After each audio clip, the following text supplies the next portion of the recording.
Excellencies, natural disasters मानवता के लिए बहुत बड़ी चुनौती बने हुए हैं।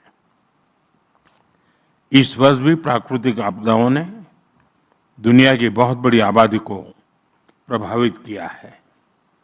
इससे स्पष्ट है कि प्राकृतिक आपदाओं से निपटने के लिए ग्लोबल कोऑपरेशन को हमें और मजबूत करना होगा।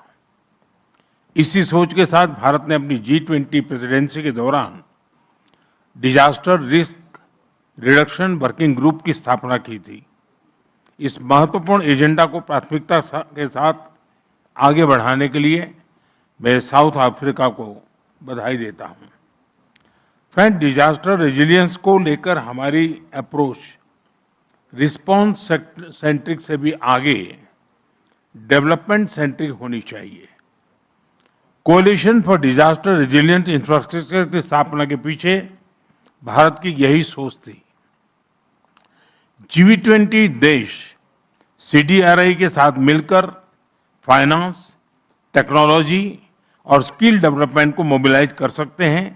ये एक रेजिलिएंट फ्यूचर की गारंटी बन सकता है। फ्रेंड्स, भारत का ये भी मानना है कि स्पेस टेक्नोलॉजी से पूरी मानवता को लाभ हो। इसलिए Bharat G20 open satellite data partnership का सुझाव सामने रख रहा है।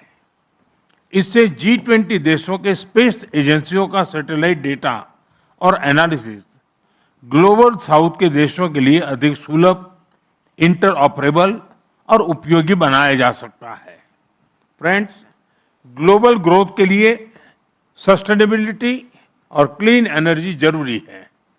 ये सुनिश्चित करने के लिए क्रिटिकल मिनरल्स का बहुत बड़ा रोल है। ये मानवता की साझी संपदा है। इसलिए Bharat G20 critical minerals circulatory initiative का प्रस्ताव रखता है। इसके तहत रिसाइकलिंग, अर्बन माइनिंग और सेकेंड लाइफ बैटरी जैसे इनोवेशन को बढ़ावा दिया जा सकता है।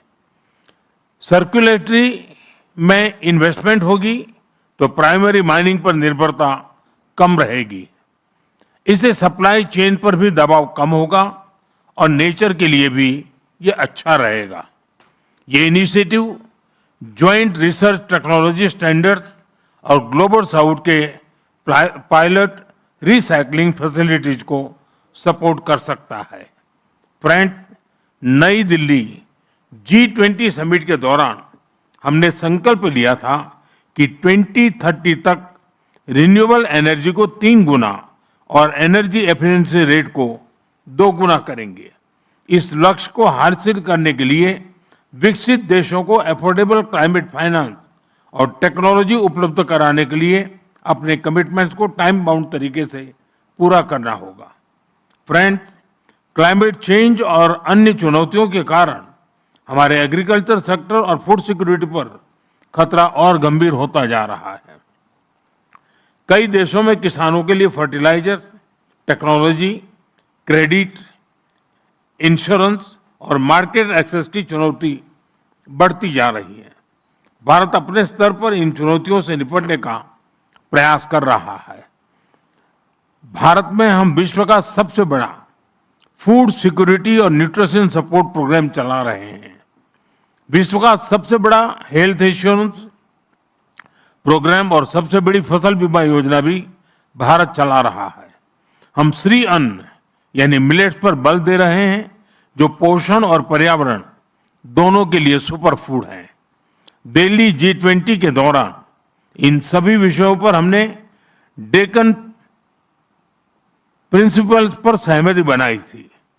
अब हमें इन प्रिंसिपल्स पर आगे बढ़ते हुए एक G20 रोड मैप बनाना चाहिए। Friends, resilience can not build in silos. G20 को ऐसी कॉम्प्रिहेंसिव स्ट्रेटेजी को बढ़ावा देना चाहिए जो nutrition, public health, sustainable agriculture और डिजास्टर प्रिपेयर्डनेस को जोड़कर एक मजबूत वैश्विक सुरक्षा बनाए। बहुत बहुत धन्यवाद।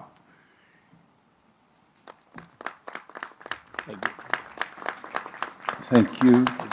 I now ask Mr. Masanao Ozaki from the Republic of Japan to speak on behalf of the Prime Minister.